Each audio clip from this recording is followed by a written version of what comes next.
Huwag mahiyang kumatok sa puso ni Jesus. Ako po si Father Fiel Pareha at ito po ang ating segment, ang Daily Devotion, na kung saan tayo po ay magdarasal, magbabasa at magninilay kasama ng salita ng Diyos sa buong taon. Manalangin tayo. Sa ngalan ng Ama, ng Anak at ng Espiritu Santo. Amen. Halina, banal na Espiritu, liwanagan mo ang aming puso at isip, nang maunawaan at maisabuhay namin ang iyong salita. Amen. Our Bible passage for today is from the Gospel of St. Matthew chapter 7, verses 7 to 11, and I read it for you. Ask, and it will be given to you. Search, and you will find. Knock, and the door will be open for you. For everyone who asks receives, and everyone who searches finds, and for everyone who knocks, the door will be open. Is there anyone among you who, if your child asks for bread, will give a stone? Or if the child asks for a fish, will give a snake? If you then, who are evil, know how to give good gifts to your children, how much more will your Father in heaven give good things to those who ask Him? Nahihiya po ba kayong humingi sa Panginoon o kaya naman po kumatok sa puso ni Jesus? Ngayong araw pong ito ay ating pong ipinagdiriwang kapistahan ni San Padre Pio. Kilala po si Padre Pio higit lalo sa mga may sakit na kanser o ano pa mang uri ng karamdaman. Napakarami pong tao ang humingi ng kanyang panalangin at sila ay gumaling. Mga himala na kung sa palagay ng medisina at ng mga doktor ay katapusan na nila, aba, ang Panginoon sa pamamagitan ng tulong ni Padre Pio ay gumawa ng kababalaghan.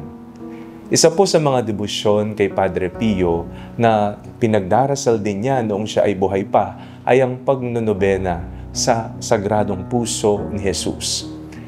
At ang ebanghelyong ating pong binasa ngayong araw na ito ay ang mga panalangin sa Sagradong Puso ni Jesus. Ang tatlong gawain na kailangan din nating gawin sa ating paglapit sa Diyos.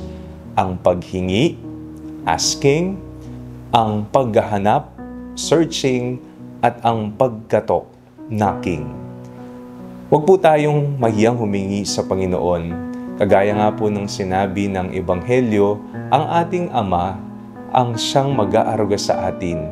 Ang ating Ama ang magbibigay sa atin ng ating mga pangangailangan.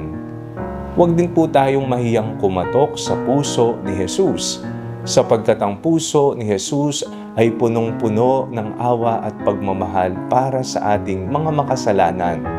Kaya kung nakikita mo ang iyong puso na nagkukulang na sa pag-ibig, kumatok ka sa puso ni Jesus nang ikaw ay mabigyan muli ng pagmamahal para sa iba.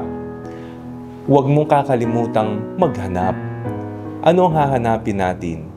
Ang kahulugan ng ating buhay ay makikita lamang natin sa Panginoon. Ang mundo ay lilituhin ka o kaya na may bibigyan ka ng mga ideolohiyang hindi mo naman kailangan na ikapapahamak mo.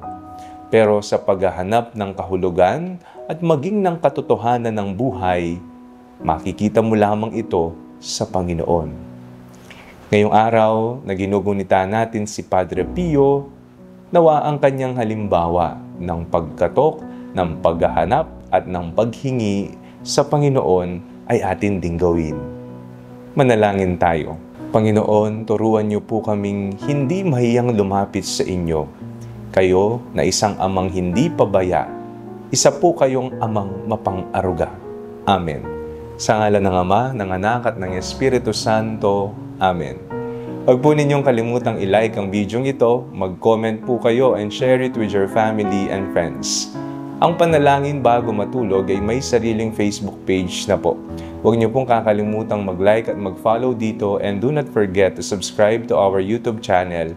I-click niyo lamang po ang link na nasa description ng video ito, o kaya naman po, just search Father Fiel Pareha. At kung nais nyo pong maging updated sa ating pagpapahayag, you can join our broadcast channel dito po sa ating Facebook page o kaya naman po sa ating bulletin board sa TikTok app. God bless you po.